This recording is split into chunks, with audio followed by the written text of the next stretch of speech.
Hi everyone, Tardy-box123 here, and today I am going to be reviewing Darkeyes 2, the second part in the Darkeyes series. And, obviously this is made up of 4 parts, just like all the others. And, after the success of the first box set, all the way back in November 2012 actually, which I still haven't picked up yet. It's the only one I've got to pick up, and hopefully I will when that goes on sale.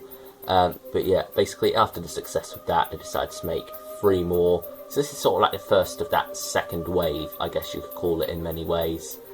And yes, let's just jump right into this. It was of course released in February 2014.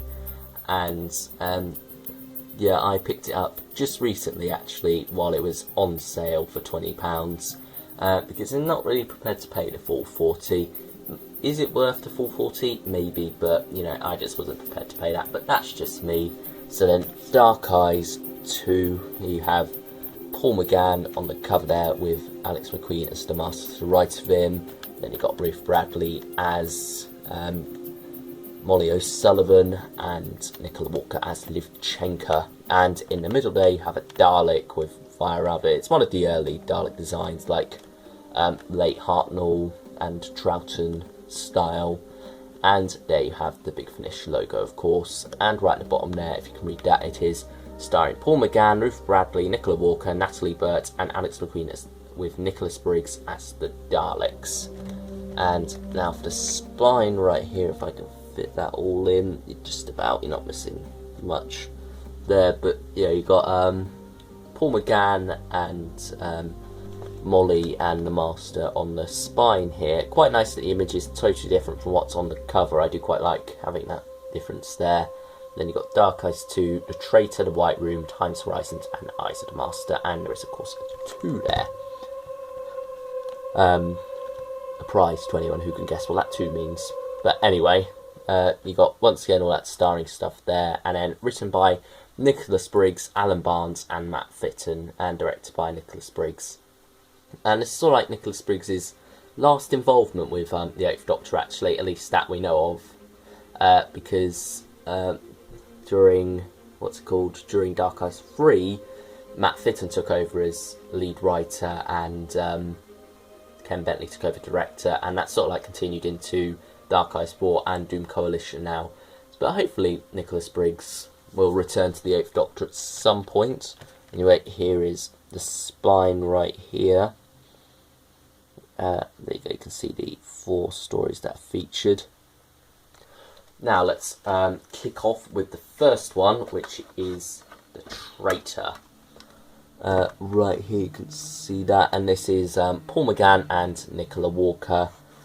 Just them 2 in this, with Molly O'Sullivan sort of like not come into the story yet. There you have a Dalek once again, same image as on the cover I think, and there you have Paul McGann in the Robotman headgear, looking quite stylish there. Okay, maybe not, but there you go, by Nicholas Briggs, with Nicholas Briggs as the Daleks.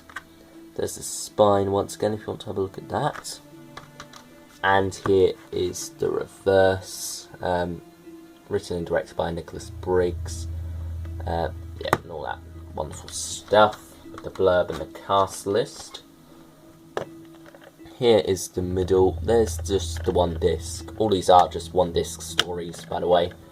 And there you have the first Darkeyes, which, as previously stated, I have still not picked up just yet. And here you have writers and directors' notes from Nicholas Briggs. How many times have I said Nicholas Briggs in this review, by the way? There's just... maybe someone could keep a tally of that, I don't know. But there you go. You've got Paul McGann and Nicola Walker in a wonderful little bit of artwork right there, with 2 Daleks in the background. One of them actually has a black dome there. I assume that's not meant to be an Emperor's Royal Guard. The Emperor Dalek is not in this, don't get any false hopes. It's probably just a used to signify a Dalek that's superior to some of the others. But yeah, that's a wonderful shot of the mine right there with an explosion going on in the background. This is probably the most marvellous bit of artwork in Darkeyes 2 actually. Yeah, I think that's fair to say. And you'll see the others in due course, but first I'm going to talk about the Traitor, the story itself. What do I think of it? I think it's quite a good start to Dark Eyes 2 actually. Not the best, I will grant you, but still quite a good start. And, you know, it's quite confusing in places actually. You are rather thrust into things and you get the Doctor with an ulterior agenda. And, you know, that very much throws him into conflict with a lot of the other characters, including Livchenko, and there are some quite interesting things going on between them two. And, you know, Paul McGann almost gets to play it like Sylvester McCoy in this one. I won't say why, because that'll ruin it a bit. But he does sort of like get to play a bit more manipulative side of the Doctor, but at the same time, you can tell he's not comfortable with it. Paul McGann sort of like gives that across in his performance, that his Doctor is not really comfortable with acting like this, whereas Sylvester McCoy's Doctor was. And, you know, you sort of like get the idea that the Eighth Doctor is doing this because he has to, not because he wants to. And that is very nice way of doing that right there. And yeah, it's quite an interesting direction to take Paul McGann's doctrine in this story. Nicholas Briggs did that very well, and Paul McGann portrayed that very well. But at the same time, the Doctor is very much absent from the first half of the story, especially main proceedings. He doesn't really properly come in until about 10 minutes in, and then he doesn't actually appear in the actual story as such, doesn't get involved in the plot until much later, and it's mainly Livchenko who you're following in this, which is good because I quite like her character, and, you know, she is quite it's quite interesting to see where she's come from in this, and sort of like a Dalek devastated world. That is quite nice, but other than that, it is just a basic runaround despite those other things I've said. It is just a basic Dalek runaround. It's fun, but it doesn't have too much going on in it. You know, you've got the standard rebel stuff, and, you know, then there's the idea of who's the traitor, and I won't reveal who the traitor is. In a way, there's multiple traitors in this story, but yeah, it's quite interesting how that plays out, with linking back into the title. And, you know, yeah, it's okay. It's an okay first part, I will say. As I say, basic run around Dalek story. I guess it's sort of like Dalek Empire in tone more than Dark Eyes in tone, maybe. But yeah, it is still a good start, and I will give it a solid 8 out of 10.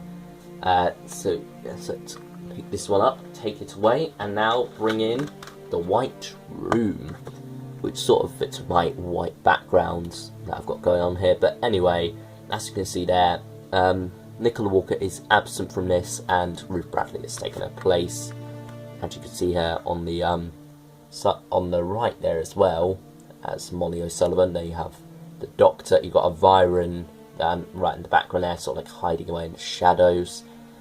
And they have a skull which has sort of like been blended.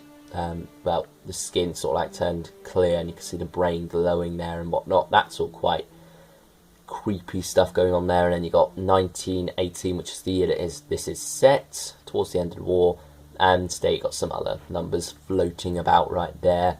Written by Alan Barnes. There are supporting cast members, don't let the absence of them there deceive you. I'm not sure why they didn't include them on the artwork, but anyway, there you go, there they are in the background, and once again directed by Nicholas Briggs. So now opening this one up, you've got the same artwork as on the cover, and it is quite a nice piece of artwork actually, especially the skull right there. I do quite like that. And there is the interior with the first 2 series of the 8th Doctor Adventures. And now writer's notes from Alan Barnes. And now taking this out, you can have a look at the image on the inside, quite similar to the cover in a lot of ways. You can see the Virens much more clearly here, and that you have sort of like the full body map from the chest up of someone rather than just the skull there. And then you also have Paul McGann right there, looking rather shocked. So yeah, that is the White Room artwork bit and general cover stuff. Now for the story itself, what do I think of the White Room? I think it's interesting because it starts off going in a completely different direction to what you started with the Traitor. And that is quite odd. You will probably be quite shaken up by that, but listen through till the end. It will all make sense eventually. Not while watching this story though, and admittedly that can kind of detract from this story itself on first watch, because you're sort of like watching it and it almost feels like panning in a lot of ways, because you're sort of like thinking, what is this? I want to get back to what was going on with the Traitor and whatnot. And that does sort of like harm it on first listen, but on second listen I enjoyed it a lot more, because I found out all that now, I've worked out what's going on, and now I can just enjoy the story for what it is. And what it is very much standalone in a lot of ways. It's probably the most standalone episode of the Dark Eye series, because it's only really there to sort of like chuck Molly O'Sullivan into the mix and reintroduce her and whatnot. And, as that, it does work. And other than that, it's very much separated off. But it's just nice, because Molly O'Sullivan has sort of like been caught up in this whole Dark Eyes arc thing. It is nice to just have her on her own, with the Doctor having a rather normal Doctor adventure, really. Now, there are some interesting things going on. You've got the Virons, of course, who are sort of like there to fight diseases and whatnot. And, there is sort of like a disease going on in this, which is something to do with that skull there on the front cover, but I won't go any more in depth into that because that will spoil it. And, it is very much a timey-wimey plot in a lot of ways. It's much, there is some of that stuff going on there, and Alan Barnes does like to do that a lot. I believe he done it in Suburban Hell recently, and he definitely did it in Last of the Cybermen. But here, it actually works, I will say. It does work out quite well for this story.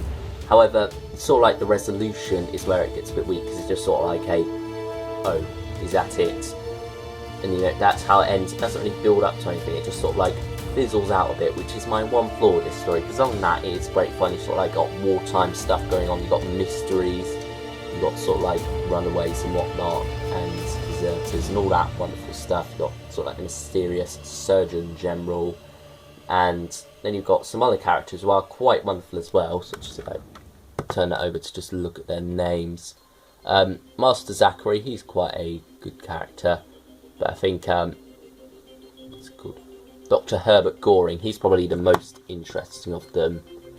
So, yeah, I think overall the White Room is getting a 9 out of 10, mainly because the resolution just fizzles out a bit, which is unfortunate, because it was going strong, and it is definitely the best thing I've heard from Alan Barnes.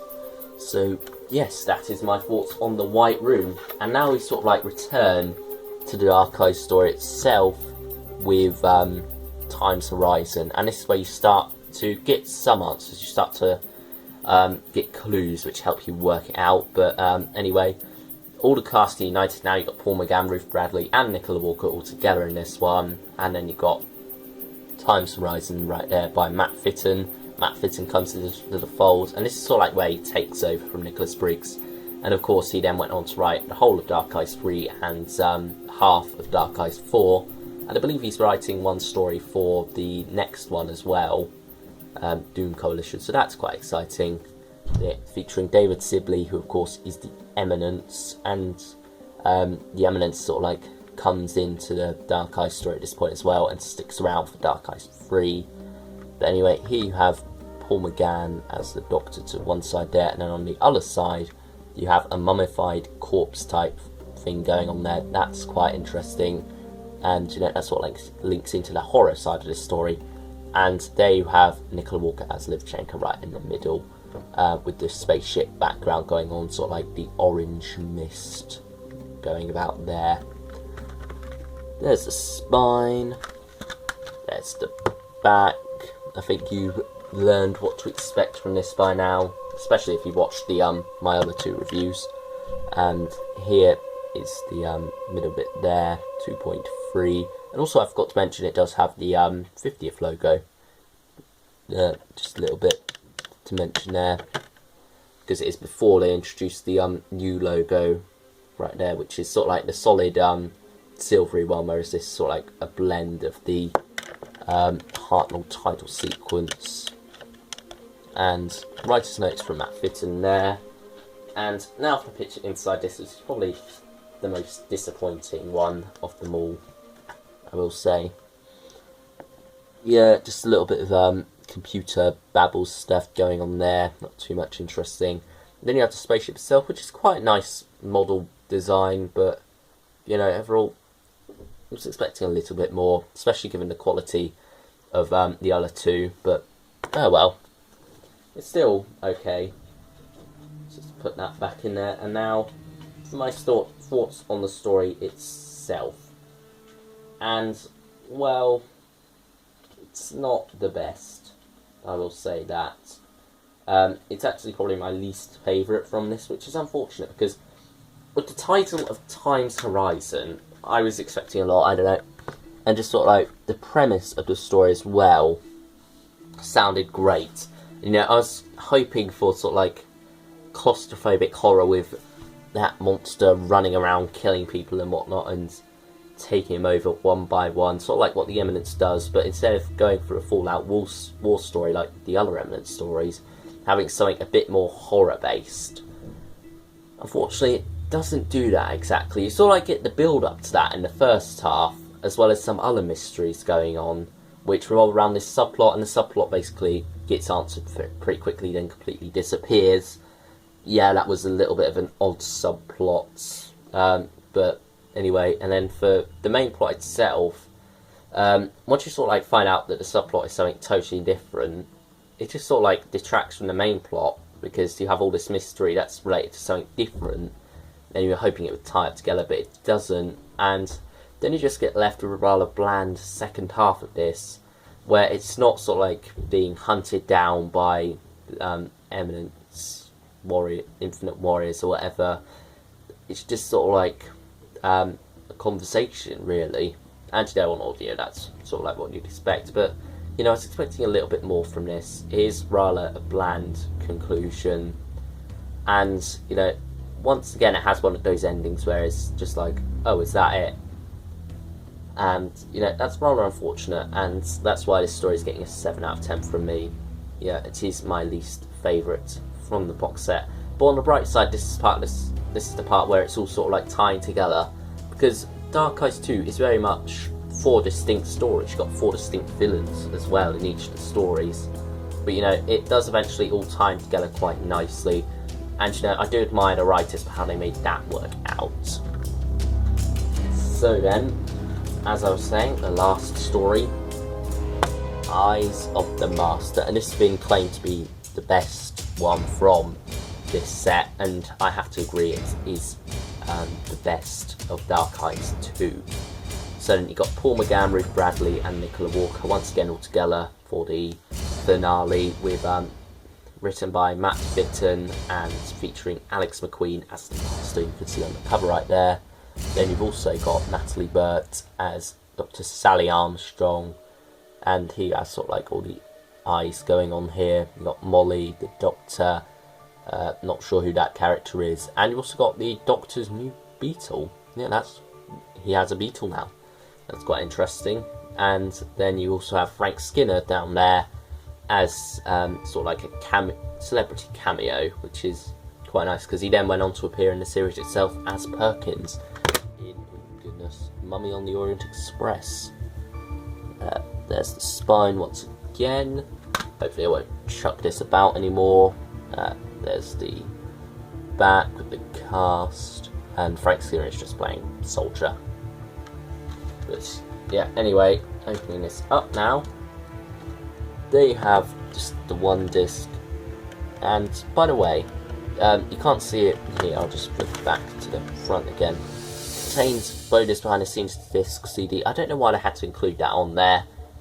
That is a bit odd, because I don't know, they just felt the need to, and it just sort of like detracts from the cover overall, really. I mean, it looks fine when you look at it here, but yeah, that's a bit odd, but oh well, it's just a little thing. And it's got credits there, and then if we open this up fully, you can see the behind the scenes disc and what's behind it right there. You've got just monthly range releases. So then let's now take a look at the image inside the booklet, which thankfully is a return to form. It is quite a nice little picture you get right here, with the Doctor and Molly to the left, and the Master and Sally to the right, and you sort of like got the Doctor and the Master split down the middle. You know, it's that whole thing of that. They're sort of like two sides of the same coin in a lot of ways, but yeah, anyway.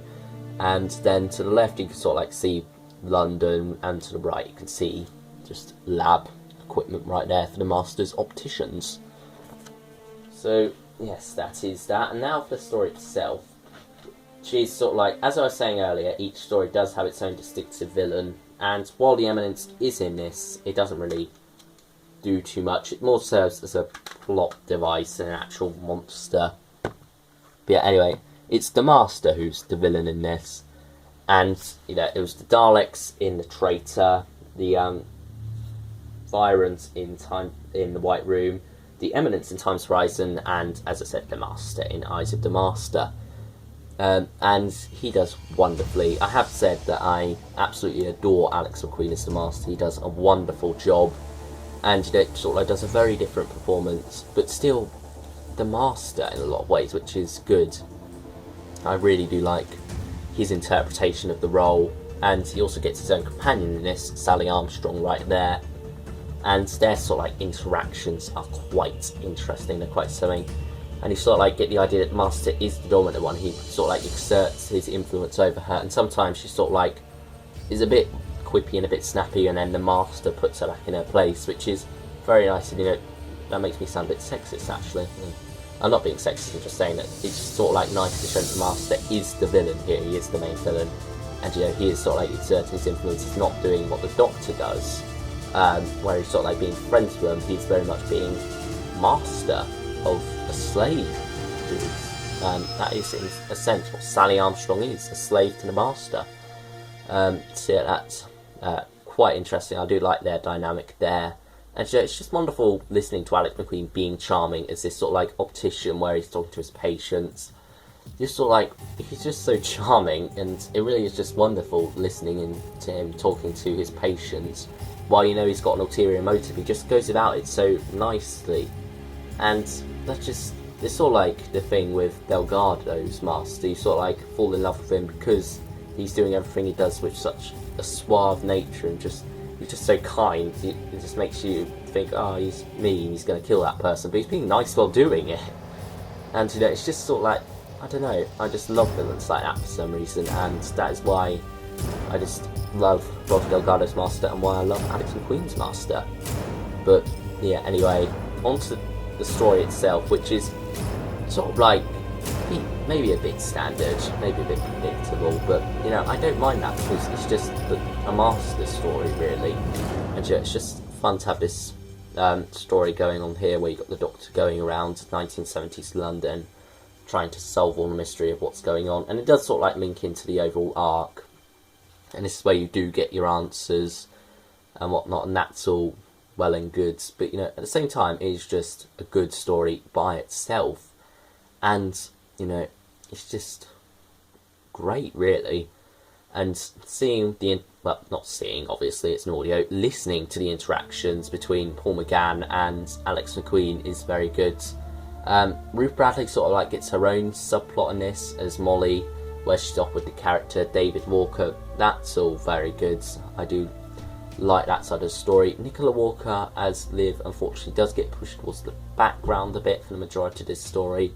Sort of like, just obviously when you get companions being split up, sometimes Nicola Walker does stay with the Doctor for the most part, while Molly follows her own side of the story, and well, Lukashenko does get the short end of the stick. There is some interesting stuff towards the end though to do with her character, so like her overall arc, which is then carried over into Dark Eyes 3.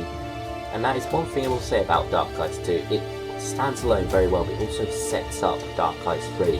And you sort of like get the idea that it's sort of like one big long story, which is what I was hoping was going to be continued in Dark Eyes 4. And maybe this is why I don't like Dark Eyes 4 quite as much, because it is sort of like, it doesn't really follow through with that as much, which is unfortunate. But you know, it's nice that that these two at least do follow through and make a cohesive story of their own, but at the same time allowing Dark Eyes 2 to stand on its own, and that is very good. So yeah, Eyes of the Master itself is getting a 10 out of 10. It is the best of the box set, and it is one of the best Dark Eye stories there is. So let's take that away and put them all back in their box. Yeah, I would just say that it's nice how they're all individual as well, and this could very easily have failed. This sort of like experiment, having them being standalone but all tying together in the end, in sort of like a bit of a timey-wimey way in some sense of the word. Sorry for those who hate that expression. I'm not that fond of it, to be honest. I don't know why I use it, but it's just the best way to describe it. But yeah, it's nice how they took a chance with Dark Eyes 2. Instead of doing one long story, they sort of like done 4 separate ones which do stand alone but at the same time tie together very strongly and very nicely, and that just makes for a really good story, really good box set that is very different from the other Dark Eyes. It's a change of pace, but in a good way. So those are my thoughts on Dark Eyes 2. Overall, I give it an 8.5 out of 10, because unfortunately Time's Horizon does let it down a bit, and obviously not all the stories are completely perfect, but you know, it is still a strong box set, so that is why it gets an 8.5. Now, one thing I would like to say is that I am going on holiday pretty soon, which means the change of pace of videos will slow down a bit. I have pre-recorded some, hopefully, so they will be uploaded sort of like sprinkled about over my holiday, so the pace will slow down a bit before I'm back at the start of September.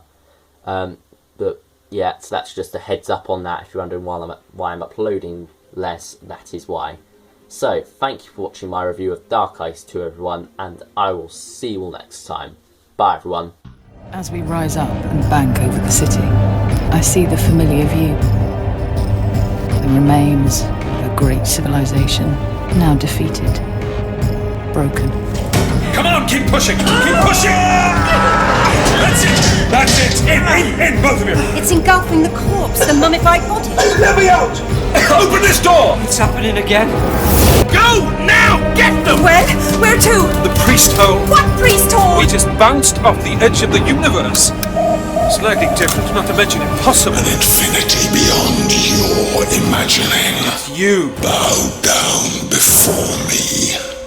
I am come to your world. It's so horribly familiar, and it seems to be focused on us. What the hell's in that container? You really don't want to know. I can see! Can you hear me? Isn't a fellow bent to stop the Daleks at their creation once, you know? But I hear he didn't have the stomach for it.